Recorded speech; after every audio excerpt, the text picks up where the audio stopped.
Hola, on se retrouve aujourd'hui pour une nouvelle vidéo qui sera un petit update lecture. Point lecture, comment on peut dire d'autre? Je ne sais pas. Bref, aujourd'hui je vais vous parler de 4 livres. 4 livres que pour certains j'ai lu il y a quelques mois, enfin quelques mois, genre un mois et demi quoi, et d'autres que j'ai terminé il y a genre 3 jours.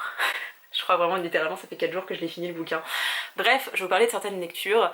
C'est un format que vous avez peu vu sur la chaîne parce que je préfère les vlogs lecture. J'aime lire des livres et donner mon avis à chaud parce que j'aime parler des lectures avec émotion et je trouve que je suis la plus sincère, la plus pure entre guillemets quand je donne mon avis sur un bouquin que je viens de terminer ou dont vous m'avez suivi le lire. Alors parfois il m'a fallu une semaine pour lire et vous me suivez sur une semaine, et parfois il m'a fallu genre 24 heures pour lire et vous me suivez sur la journée. Mais j'aime parler de mes lectures à chaud. Sauf que parfois, et je me suis vraiment rendu compte de ça quand j'ai fait mon top de l'année 2022. D'ailleurs si vous voulez aller le voir je vous mettrai le lien de la vidéo en barre d'informations. Mais je me suis rendu compte quand j'avais parlé des mensonges du Seawolf que je vous mets ici, enfin la couverture elle sera ici, je me suis rendu compte que j'avais beaucoup aimé mon livre, enfin ma lecture quand je l'avais lu, mais qu'avec du recul c'était genre vraiment une super lecture, genre vraiment m'avait transcendée. Et depuis que j'ai le petit carnet de lecture de Séverine, que je n'ai pas à portée de main, je suis désolée, je peux pas vous le montrer, je me suis rendu compte qu'il y avait des lectures que j'avais notées qui méritaient pas forcément leur note. Il y a des lectures, je dis ah c'est un 4, il est incroyable, et avec du recul je me dis bah non c'est un 3. Ou alors des lectures je me disais c'est un 1, vraiment c'était horrible, et avec du recul je suis là bah non, il était pas incroyable, t'as pas énormément de souvenirs, mais c'était pas non plus si terrible que ça quoi. Donc voilà, je suis un petit peu plus modérée dans mes avis, et je trouvais ça plus pertinent de vous faire des updates lecture maintenant. Je vous promets pas de relater, de vous donner mon avis sur toutes les lectures que je fais, parce que genre là je tourne aux alentours du 24-25 janvier, j'ai lu genre 12 romans. Je sais pas ce qui m'est arrivé en janvier, vraiment j'ai lu aucun graphique, j'ai enchaîné les romans, en plus parfois des bonnes bricasses, mais j'étais inspirée, on va dire ça comme ça. Ça sent la prochaine panne de lecture, ça. Quand j'ai un bon rythme, à un moment donné, ça se casse la gueule, je lis un roman et je lis 10 mangas dans le mois, mais c'est tout. J'ai enchaîné les lectures, j'aurais pas forcément le temps de faire des updates lecture, et il y a des livres, j'ai pas forcément envie d'en parler non plus, donc voilà. Beaucoup de livres vont être des nouveautés et des grands formats, et je suis désolée.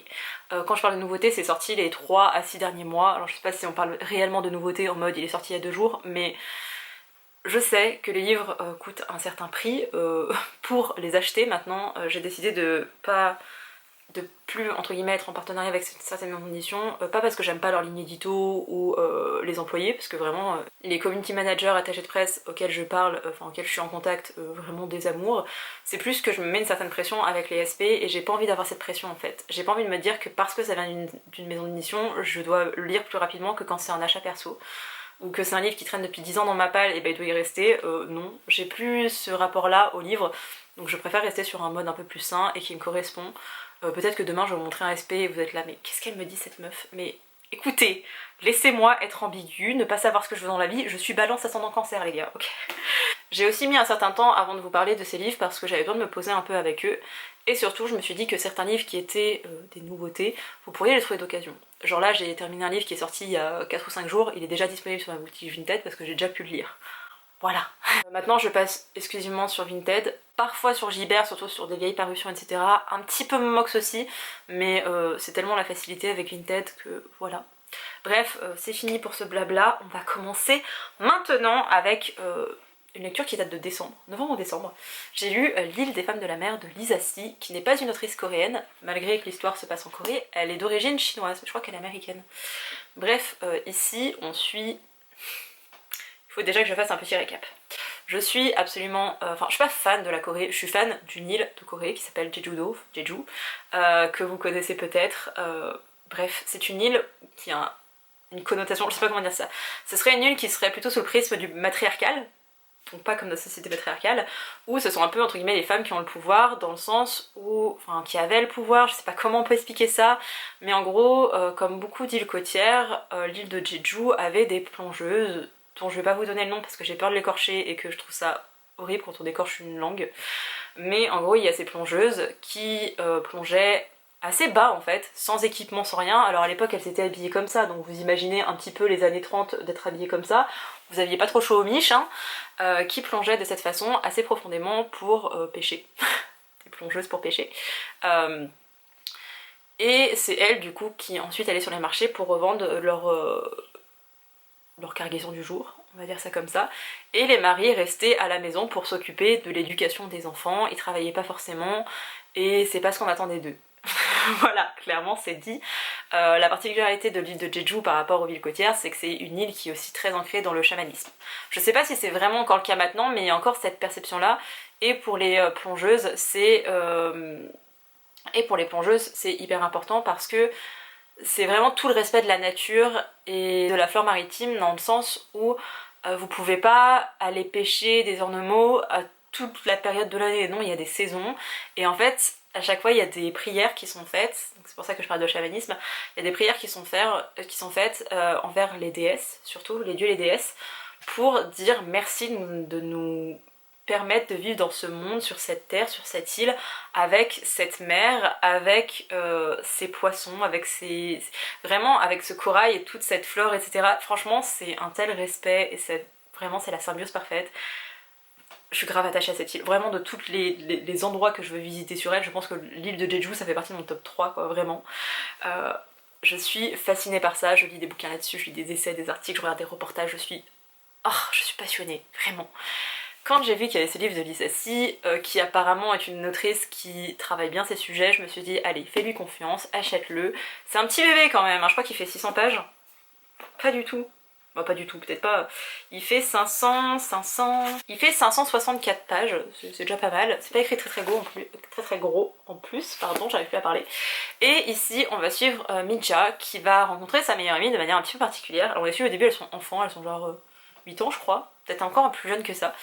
Et Mija va rencontrer sa meilleure amie, qui était une fille du village d'à côté, qui est venue pour voler des légumes dans son jardin. Sa mère, la mère de Mija était là, elle lui dit écoute, je comprends, tes parents sont morts, enfin son père est plus ou moins mort, on sait pas trop, sa mère est morte, elle dit écoute, je sais, c'est son oncle et ta tante qui t'élèvent, ils t'élèvent sûrement mal, genre ils t'affament, par contre si tu veux avoir des légumes, tu dois travailler la terre pour qu'elle puisse te donner les légumes, donc j'accepte que tu travailles pour moi, entre guillemets, pour avoir ces légumes que tu récolteras. Et si jamais il y a une mauvaise récolte, et bah tant pis, c'est comme ça, c'est que la terre, elle voulait pas que tu aies ça. Enfin, vraiment, c'est une perception que j'ai adorée. Et Minja, du coup, va devenir amie avec Young-sok, que je prononce sûrement très mal, je suis désolée. Et on va suivre ces deux femmes, enfin ces deux petites filles, ces deux ados, ces deux femmes au fil des années, avec leur lot de joie et de peine, en sachant que Minja a une mère qui est une plongeuse à Jeju, et que c'est quelque chose qui se transmet de génération en génération. Alors ça se perd avec le temps, maintenant il y a de moins en moins de plongeuses à Jeju comme dans le monde entier, mais à Jeju c'est vraiment... comment on peut dire ça? À Jeju c'est vraiment commun, enfin, c'est pas vraiment commun, mais c'est plus... c'est pas populaire, c'est plus... c'est historique quoi.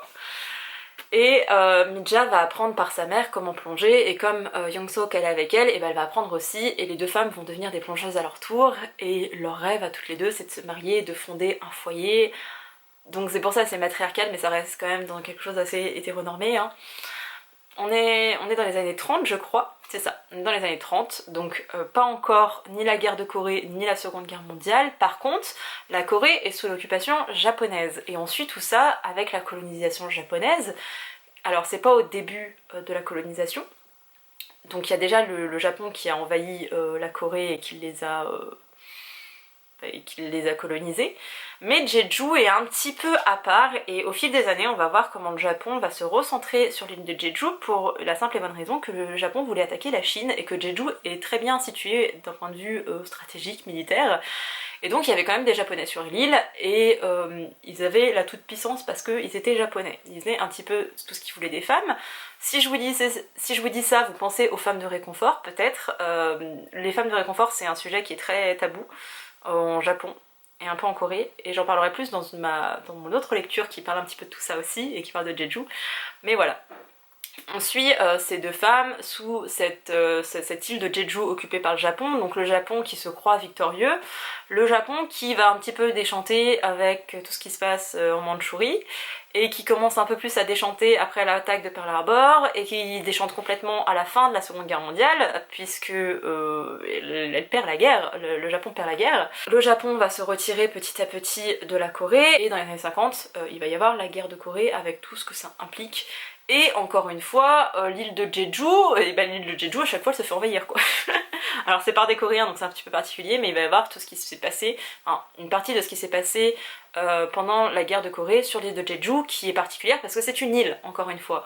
Sauf que les Nord-Coréens ils font quand même partie de la Corée, et qu'avant il y avait aussi cette séparation de Corée du Nord et Corée du Sud, mais il n'y avait pas le 38e parallèle, il n'y avait pas tout ça. On voit un petit peu comment le 38e parallèle a été tracé dedans, mais comme ça se passe sur l'île de Jeju et quand les choses se passent, bah, les Coréens ils sont pas forcément au courant. Surtout qu'avec la fin de la guerre de Corée, c'était vraiment, enfin déjà la Seconde Guerre mondiale, la fin de la Seconde Guerre mondiale et ensuite la fin de la fin de la guerre de Corée, c'est vraiment en mode on demande pas l'avis aux Coréens, on s'en bat les couilles, c'est les États-Unis et l'URSS qui décident tout pour eux et ils doivent juste se taire et accepter. On suit tout ça et on suit des massacres qui vont avoir lieu, toutes les conséquences des guerres et tout ce qui va se passer au fil des années. Et en parallèle de ça, on est dans les années 2018 je crois, en 2008, oula j'étais loin du compte, en 2008 où une femme va arriver avec sa famille d'Américains sur cette île et elles vont rencontrer Midja, et Midja elle est très refermée sur elle-même, elle est toujours plongeuse mais elle a genre 80 ans je crois, 70-80 ans, donc elle est assez âgée, elle plonge toujours, elle récolte toujours, mais elle a un peu aigri de la vie et on voit pas surtout Young-sok, alors qu'on suit quand même 2008 où il y a cette famille d'étrangers, on sait pas trop ce qu'ils foutent là et pourquoi est-ce qu'ils veulent rentrer en contact avec Midja, et le passé où les deux sont inséparables et on va voir comment cette histoire d'amitié a pu se détériorer ou pas, qu'est-ce qui s'est passé, qu'est-ce qui est arrivé aux deux femmes. Et c'est un super roman historique, alors je suis pas fan, j'aime vraiment pas les romans historiques, mais là c'est quand même assez moderne et c'est déjà pas ce qui se passe en Europe, donc c'est peut-être aussi pour ça que je préfère, parce que je connais pas forcément tout ce qui s'est passé en Asie, en Chine, Japon, Corée un petit peu mais brièvement quand même. Mais là j'ai vraiment adoré, et surtout on suit le destin de deux femmes fortes et de deux femmes qui vont faire des choix et des sacrifices un peu pour la nation, parce que les Coréens se sont beaucoup sacrifiés pour leur nation, pour leur pays, mais aussi pour elles-mêmes, pour la survie de leur famille. Et oh, vraiment j'ai tellement pleuré, mais pas en mode c'est trop triste, mais vraiment juste tellement d'émotions et tellement d'informations, et quand tu sais que c'est vraiment arrivé à des vrais gens et qu'on parle de catastrophes dedans qui sont arrivées, de massacres qui sont vraiment arrivés, qui n'ont pas forcément été reconnus, que ce soit par les Japonais, par les Coréens et par d'autres pays, parce que les États-Unis ont aussi été impliqués dans des trucs horribles qui s'est passé en Corée pendant la guerre, et t'es là mais waouh. Et quand t'apprends tout ça t'es genre mais en fait c'est même pas reconnu et il n'y a pas eu de pardon, d'excuses officielles, et t'es là mais c'est reconnu, il y a des témoignages, il y a des choses qui se sont passées, il n'y a pas d'excuses, on met tout ça sous le tapis et on croit que les gens vont oublier, genre il n'y a pas de devoir de mémoire, et je trouve ça vraiment, c'est encore plus tragique je trouve. Et c'était vraiment super beau cette amitié, et l'île de Jeju, c'est même pas juste un fond, c'est vraiment tout se passe à Jeju et tout tourne autour de l'histoire de l'île, et j'étais là mais comment elle a pu avoir autant de renseignements. Et en fait vous avez genre 10 pages, même plus que ça, de ressources de la part de l'autrice qui est incroyable et qui a été sur l'île de Jeju, qui a appris par elle-même, qui a appris via des documents. Il y a plein de ressources, surtout en anglais, parce qu'il y en a très peu qui ont été traduits en français et ça me désole, mais il y a beaucoup de ressources en anglais, de plein de bouquins, de plein de témoignages sur les femmes de réconfort, dont on aborde un petit peu dedans, et je vous en parlerai un peu plus tard dans la vidéo. On parle de tout ce qui s'est, enfin, d'une bonne partie de ce qui s'est passé en Corée, et elle nous relate vraiment des éléments historiques et hyper importants pour comprendre tout ça, de femmes, surtout de femmes qu'elle a rencontrées, de familles, et voilà, c'est trop bien. Et en fait on sait que même si c'est une fiction, c'est quand même fidèle à l'histoire, et c'est ce que je préfère.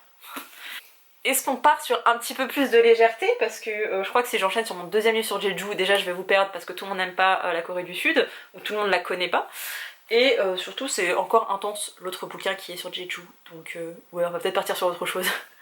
Je vais vous parler d'un petit thriller que j'ai terminé, ouais je crois il y a 4 jours, le dernier roman de Jérôme Loubry qui s'appelle Le Chant du Silence, que j'ai moyennement aimé. Mon problème étant que j'ai découvert Jérôme Loubry grâce à Séverine qui arrêtait pas de parler des Chiens de Détroit, donc ça fait au moins 7 ans, je crois, un truc comme ça. Ça fait un bail, hein, mais je me souviens du slip qu'elle avait eu pour ce livre. Et par la suite, Séverine avait lu Le Refuge, toujours de Jérôme Loubry, qu'elle avait adoré. Je l'avais fait lire à ma mère, qui l'avait à son tour adoré. Et je l'ai ensuite moi-même lu et je l'ai adoré, c'était incroyable, c'est tout ce que je cherche dans un thriller, il était dedans, c'était magnifiquement bien écrit, c'était pas pompeux, c'était parfait, l'intrigue, les plot twists, c'était trop bien. Sauf que j'ai commencé par son meilleur, ensuite j'ai lu Les Chiens de Détroit, ou j'ai lu le 12e chapitre, je sais pas, j'ai lu l'un des deux, Et ça baissait, c'était pas mauvais, j'aimais toujours l'écriture et l'intrigue était sympa, mais c'était pas au niveau du refuge. Et je suis désolée si je bouge, c'est que j'ai petit chat sur moi.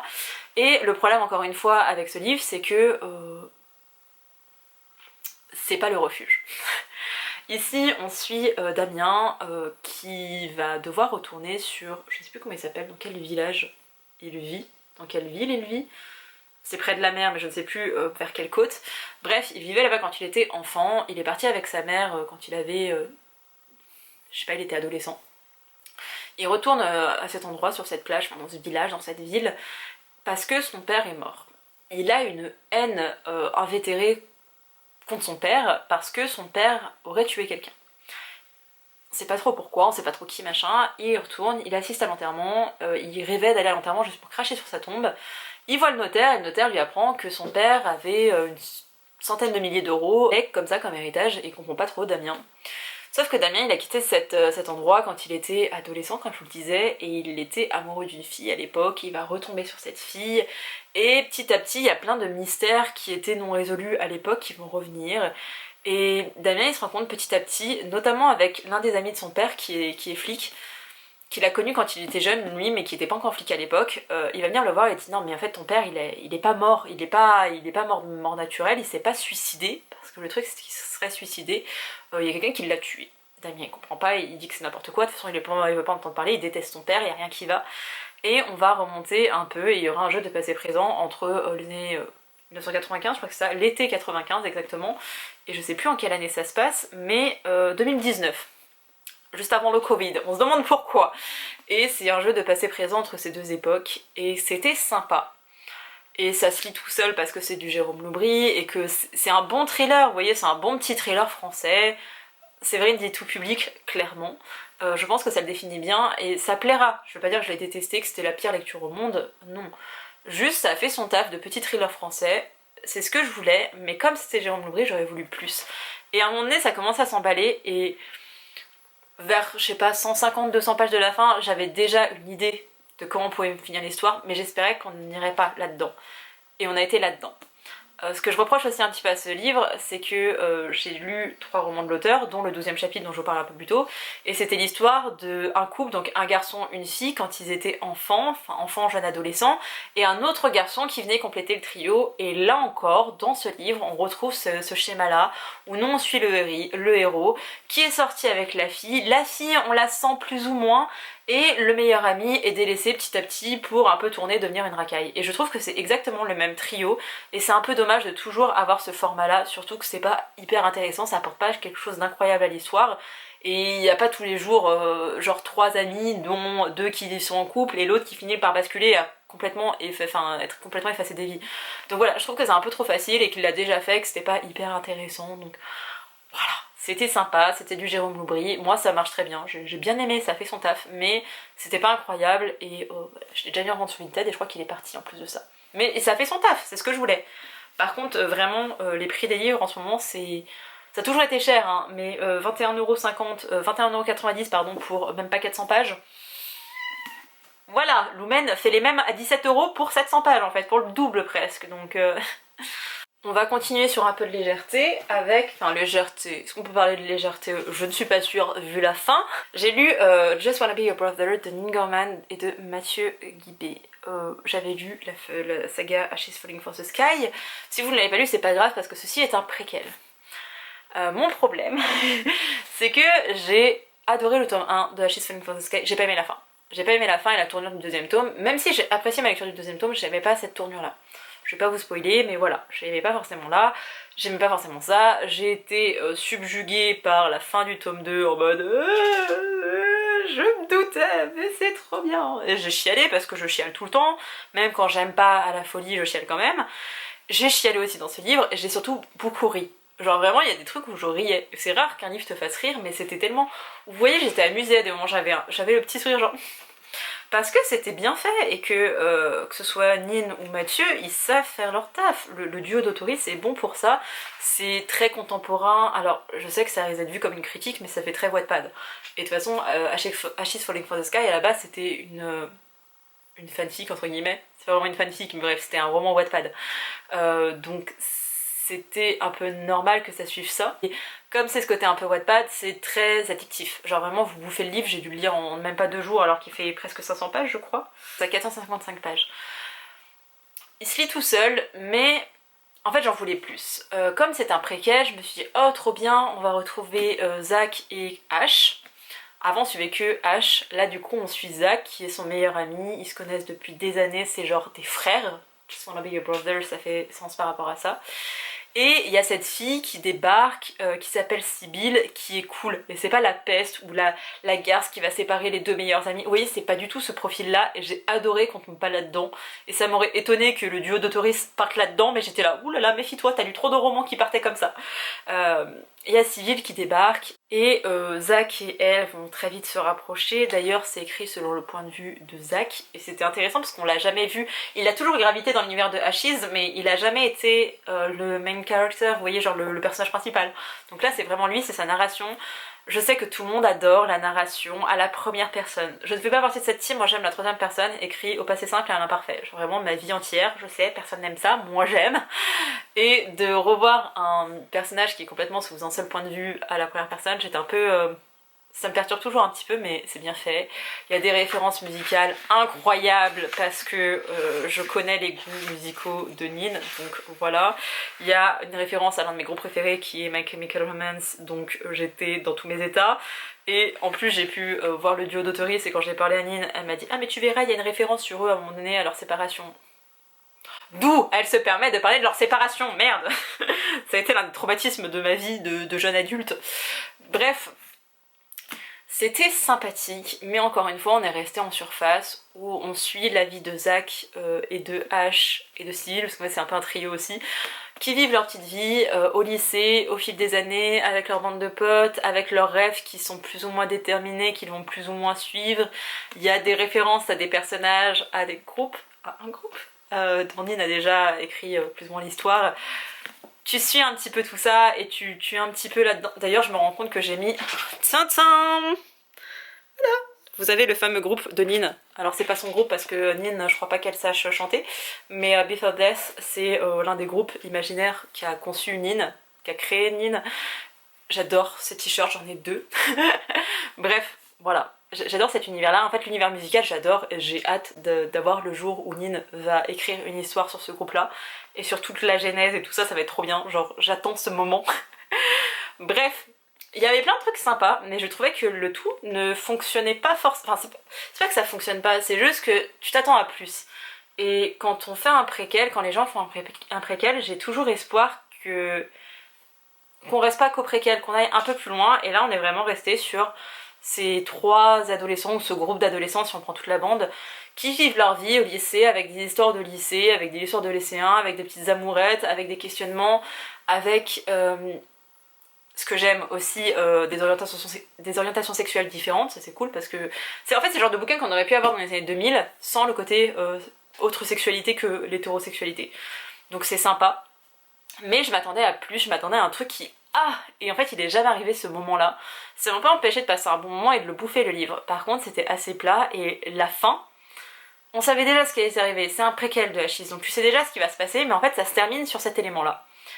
Et tu veux plus en fait, tu veux grappiller, et bah non. Ça grappille pas, ça s'arrête à là, et ouais il m'a manqué, c'est insuffisant, c'est un sentiment de trop peu, vous voyez, genre j'aurais voulu plus, et il n'y a pas eu, et c'est genre, c'est sympa. Mais voilà, j'aurais pu attendre 6 mois sans le lire encore, et trouver en occasion pour moitié prix. Là du coup j'ai donné mon argent à Nin et à Mathieu, donc je suis contente, mais en soi c'est pas le livre sur lequel je me suis jetée dessus alors que j'aurais peut-être pas dû parce que c'était pas non plus la lecture de l'année. Donc voilà, mais si vous avez les univers de Nin ou de Mathieu, enfin surtout Nin et Mathieu ensemble, parce que Mathieu tout ça il écrit plutôt de la fantasy je crois, vous aimerez. Mais pour moi ça va être une claque ou un coup de cœur, ou voilà, Ashes, le premier tome, à part la fin, c'est un coup de cœur pour moi. La nuit où les étoiles sont éteintes, j'ai adoré. Le 2e tome est toujours dans ma palle, parce que il commençait à me briser le cœur le livre, donc je l'ai mis en pause et ça fait 1 an et demi je crois qu'il est en pause les gars, depuis sa sortie il est en pause. J'avais lu le début, j'ai jamais été au-delà parce que ça m'a brisé le cœur. La nuit où les étoiles sont éteintes, c'est pas un coup de cœur non plus. Et j'ai jamais eu de coup de cœur pour les romans de Nin, mais à chaque fois c'est il me manque le petit truc qui va basculer en coup de cœur. C'est le cas de celui-ci, c'était sympa mais c'était pas genre waouh, Et enfin le dernier livre dont je vais vous parler, c'est encore un roman qui parle de la Corée du Sud et de Jeju, mais un autre pan de l'histoire, et en même temps ça se passe plus ou moins à la même période, donc voilà.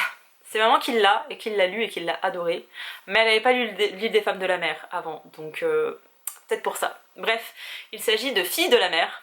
Moi je sais, ça se ressemble beaucoup, et les couvertures se ressemblent aussi, je vais vous montrer l'autre. Voilà, ça se ressemble, je sais, mais c'est pas la même chose. Ici on suit Anna, qui est une jeune fille qui vit avec sa sœur. Leur mère est plongeuse, et Hannah, elle va du coup apprendre à plonger. Sa petite sœur est trop petite, donc sa petite sœur va rester sur le bord du rivage. Et on est pendant la Seconde Guerre mondiale, toujours l'occupation japonaise sur l'île de Jeju. Je vous refais pas le speech historique, hein, mais vous avez compris. C'est plus ce qui est arrivé à leur père est présent, mais à ce moment là je crois qu'il est pêcheur, ou lui il fait autre chose, enfin bref il est pas là. Il y a la mère qui vient de plonger, donc leur mère vient de plonger. Anna, elle sort, elle vient de plonger aussi, elle sort la tête, et là elle voit qu'un japonais est en train de se rapprocher de la plage où se trouve sa sœur. Il y a quelque chose qui se passe à cette époque en Corée, notamment sur l'île de Jeju, mais pas seulement, dans toute la Corée du Sud, peut-être même la Corée du Nord aussi, dans toute la Corée. Ce qui s'est passé, c'est qu'il y avait des militaires, des soldats japonais qui prenaient des femmes, qui les kidnappaient, et qui les violaient. Voilà, on continue dans des sortes de maisons closes, et pendant quelques temps, et encore maintenant dans certaines mentalités c'est encore présent, mais pendant longtemps on pensait que ces femmes avaient choisi de se prostituer, et on ne pensait pas que c'était à ce point là. Et quand, je crois que c'est une Canadienne, enfin une femme qui a été ensuite au Canada, c'est plutôt une Coréenne qui a ensuite migré au Canada, je crois que c'est comme ça que ça s'est passé. Enfin bref, une femme a commencé à parler et à dire je n'étais pas une prostituée, je suis une femme qui a été enlevée à sa famille et qu'on a forcée, qu'on a violée en fait pendant des années, enfin que des soldats japonais ont violée pendant des années. J'étais pas toute seule, on était des centaines, des milliers, et ça n'a jamais été reconnu. Et je crois que ça, vraiment, les aveux de la personne, ça date des années 90 quoi, donc c'est vraiment très récent. Le Japon avait plus ou moins reconnu sans s'excuser, hein, et finalement il est revenu sur ses paroles, un peu comme la Corée qui avait commencé à amorcer les choses. Il y avait eu même une statue, enfin je sais pas comment on peut dire, un monument. Mais là aussi, pas très à l'aise de parler de ce sujet-là. Il y a toujours des viols pendant les guerres, vous allez me dire, oui, mais là, à l'échelle que ça a pris et ce qui s'est passé, et ça reste quand même inadmissible, même quand ça se passe en Afrique, on est bien d'accord, mais bref, c'est un gros truc, les femmes de réconfort, c'était vraiment normalisé par les soldats japonais. Et donc Anna, on n'a pas dit aux filles de Jeju que elles étaient enlevées pour être violées, mais en même temps si. Enfin vous voyez, c'est un peu genre il y a des filles qui disparaissent, on sait pas ce qu'elles deviennent, mais quand t'es une jeune fille qui disparaît, qui a 16 ans, qui... voilà, tu sais très bien ce qui risque de se passer. Donc on est un peu sous ce truc de... on les appelle pas les femmes de réconfort, mais il y a des femmes qui disparaissent comme ça de plus en plus sur l'île par des soldats japonais. Hana, elle voit qu'il y a sa petite sœur qui est sur l'île. Elle voit ce soldat japonais qui n'a pas encore vu sa petite sœur, elle dit mais c'est trop tard, ma sœur elle va se faire enlever et j'ai pas envie. Alors Hana elle est encore jeune, elle sait pas ce que c'est un viol, mais elle dit j'ai pas envie que ma sœur elle se fasse enlever, qu'on lui fasse des choses, et c'est hors de question. Donc Hana elle va nager le plus vite qu'elle peut et elle va croiser ce soldat japonais avant qu'il ait pu trouver sa petite sœur, et elle va se faire enlever par ce soldat japonais et elle va partir. Elle va être exilée en Mandchourie, qui est une région plus ou moins de la Chine, la Mandchouki techniquement, enfin bref, je vais pas vous apprendre toute l'histoire du Japon, allez vous renseigner si vous voulez, mais c'est plus ou moins une annexe du Japon pendant la Seconde Guerre mondiale, même un peu avant, enfin bref. C'était japonais, c'était sous la colonisation japonaise en tout cas, et elle va être... elle va devenir... je sais même pas si on peut vraiment parler de prostitution parce que c'est pas un souhait ça part du tout, hein. Mais elle va devoir vivre dans une maison close, là où on va lui raser la tête et où des soldats japonais vont venir tous les jours, et elle va devoir se faire violer par plusieurs soldats par jour, parfois plusieurs à la fois, et voilà, avec d'autres femmes sous ce toit, et c'est horrible. C'est pas du tout une lecture qui est agréable, comme vous pouvez vous en douter, c'est une lecture qui est très dure à lire. J'ai un peu regretté qu'on nous dise les filles de la mer, comme si le fait que ça se passe à Jeju, ça a une réelle importance. Je trouve pas que Jeju ait vraiment son importance dans cette histoire, ça aurait pu se passer à Busan, il n'y aurait pas eu de grosse différence. Busan c'est une ville côtière, hein, si jamais. Donc voilà, c'était pas... La localisation a pas tellement d'importance. Là où ça aurait pu jouer, c'est que comme les femmes de Jeju sont des plongeuses, ce sont des femmes... Alors maintenant on voit de plus en plus de femmes musclées, mais imaginez dans les années 30, 40, une femme avec des bonnes épaules, des bras musclés, des bons biceps, des cuisses, des quadriceps plus développés que les hommes. C'était des femmes qui en imposaient aussi bien physiquement, grâce à ce physique, parce que la plongée, pareil, au niveau pulmonaire, enfin les meufs elles étaient badass quoi, et aussi par rapport à leur caractère de femme indépendante, de femme qui va plonger toute la journée alors que le mec garde les gosses à la maison quoi, enfin ça paraît lunaire quoi, c'est ce qui se passe dans notre société patriarcale mais avec les femmes du coup qui restent à la maison et pas l'inverse. Donc voilà, et c'était très en avance sur son temps, enfin là on se passe dans les années 30-40 mais c'est un peu plus vieux que ça quand même les plongeuses de Jeju. Donc ouais, c'était un peu cet aspect-là en disant oui, Hana, elle est une femme forte et indépendante. Alors elle a que 16 ans je crois dans l'histoire, donc elle est encore assez jeune, c'est une ado. Mais c'est peut-être plus pour ce côté-là un peu, vous voyez, ça arrive même aux femmes qui ont un physique musclé, qui sont fortes et indépendantes. Regardez, ça leur arrive aussi d'être traitées d'esclaves sexuels. D'ailleurs ça aurait été ça plutôt le mot que de prostitution, on va plutôt parler d'esclaves sexuels. Donc ouais, c'est peut-être par rapport à ça, mais j'ai pas trop compris. Et on est encore une fois sur une double temporalité parce que on suit Hana qui a vécu tout ça dans les années 40 et un petit peu plus loin parce qu'on va jusqu'aux années 50 je crois, un peu plus encore, je sais plus. Et on suit sa petite sœur qui s'en veut parce qu'elle comprend que sa grande sœur s'est sacrifiée pour elle, pour ne pas qu'elle aille dans ces camps, dans ces sortes de maisons closes. C'est elle qui a pris sa place et du coup la petite sœur d'Hana, je ne sais plus son nom, pendant des années elle a vécu avec ce secret, elle en a jamais parlé, elle a jamais dit qu'elle avait une grande sœur, elle a jamais dit qu'elle avait une grande sœur qui s'était sacrifiée pour elle. Et Hana, et la petite sœur de Hana, elle est vieille au moment où on nous conte l'histoire, elle a genre 80 ans, elle a des problèmes de santé, ses enfants, ses petits-enfants ne comprennent pas son obstination de continuer de vivre sur Jeju. Il y a aussi un truc assez particulier, je pense pas que toutes les femmes, toutes les plongeuses de Jeju aient cette mentalité, mais il y a ce truc de... ma mère m'a transmis ce savoir et cette façon de faire pour la plongée et j'ai pas pu le transmettre à ma fille parce que ma fille a préféré aller faire des études à la fac et c'est très valorisé de faire des grandes études en Corée, universitaires, des masters, des doctorats, etc. C'est très valorisé et c'est très répandu. Ma fille a préféré aller faire des études, à aller à Séoul, à quitter l'île pour aller dans la capitale, pour faire des études, pour aller à la fac, pour avoir un métier traditionnel alors que mon métier à moi il est ancestral.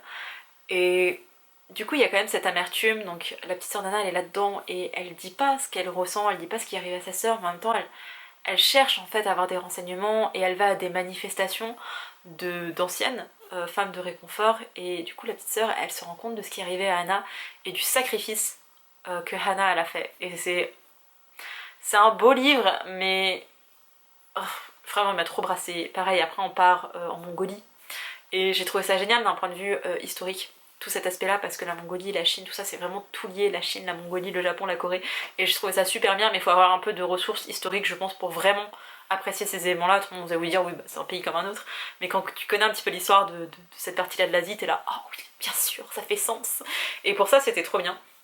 Le petit regret aussi, c'est que c'est un livre qui a beaucoup tourné sur le BookTok anglophone, en tout cas sur mon BookTok anglophone, avec plein de recommandations sino-coréennes. Mon petit reproche, c'est que je ne sais pas si l'autrice, en tout cas elle ne fait pas de notes sur les recherches qu'elle a faites et tout ce point historique, donc je me dis que ça doit être un minimum fidèle, mais je ne sais pas à quel point ça peut être fidèle. Comme pendant le transport de ces jeunes femmes, il y en a beaucoup qui sont mortes, il y en a beaucoup aussi qui ont été violées pendant le trajet, ce qui est arrivé notamment à Hana, et voilà, je sais pas jusqu'à où est la réalité en fait sur ce point historique. Je sais que ça existait les femmes de réconfort, je sais aussi à quel point on essaye d'enterrer le sujet parce que ça arrive à des femmes et que le Japon ne pas être en bonne posture, voilà. C'est aussi pour ça qu'il y a aussi une rivalité avec le Japon et la Corée, hein. C'est pas juste des trucs... c'est encore cette non-révélation, de fait de pas assumer de la part du Japon ce qui s'est passé. Mais oui, ce manque d'informations, ce manque de recherche historique, en tout cas qu'elle nous a cité, ça m'a un peu manqué. Donc je sais pas à quel point c'est vrai, entre guillemets, son récit. Et c'est peut-être plus ça, je sais pas, faudrait peut-être que je me renseigne un peu plus sur les femmes de réconfort. C'est vrai que je l'ai abordé, enfin je l'ai vu, traité, mais de manière assez sommaire, parce que c'est encore quelque chose d'assez tabou quand même. Donc ouais, un peu de manque d'informations par rapport à ça. Et je sais que mon gros défaut, et voilà, j'ai été tellement bien dans l'île des femmes de la mer que j'ai voulu enchaîner avec Filles de la mer. Genre vraiment il y avait une semaine d'intervalle entre les deux livres et j'étais trop dans l'ambiance dont j'ai tellement adoré l'île des femmes de la mer que Fille de la mer derrière il me paraissait fade. Alors qu'il est intense mais il parle d'autre chose. Donc voilà, c'est ma faute. Ne lisez pas les deux pratiquement de suite, c'est contre-productif les gars. Et voilà, c'en est tout de mon retour des petits updates lecture. J'espère que ça vous a plu, j'espère que ça vous donne envie de lire certains de ces livres. De grosses lectures, donc je me suis dit qu'on allait un peu tempérer et je vais essayer de faire ça à chaque fois, de mêler un peu des gros sujets bien... Parce que j'aime les romans coréens, alors là ils sont pas coréens pour le coup, mais bref, j'aime les romans qui traitent de la Corée qui sont assez intenses et assez dénonciateurs. Mais il faut que j'associe avec des lectures un peu plus douces et un peu plus soft parce que autrement c'est un petit peu trop dur émotionnellement, donc voilà. J'espère que cette vidéo vous a plu et je vous dis vraiment à tout bientôt pour une prochaine. Parce que là on tient un bon rythme avec Booktube et je suis bien contente, donc à bientôt, bye.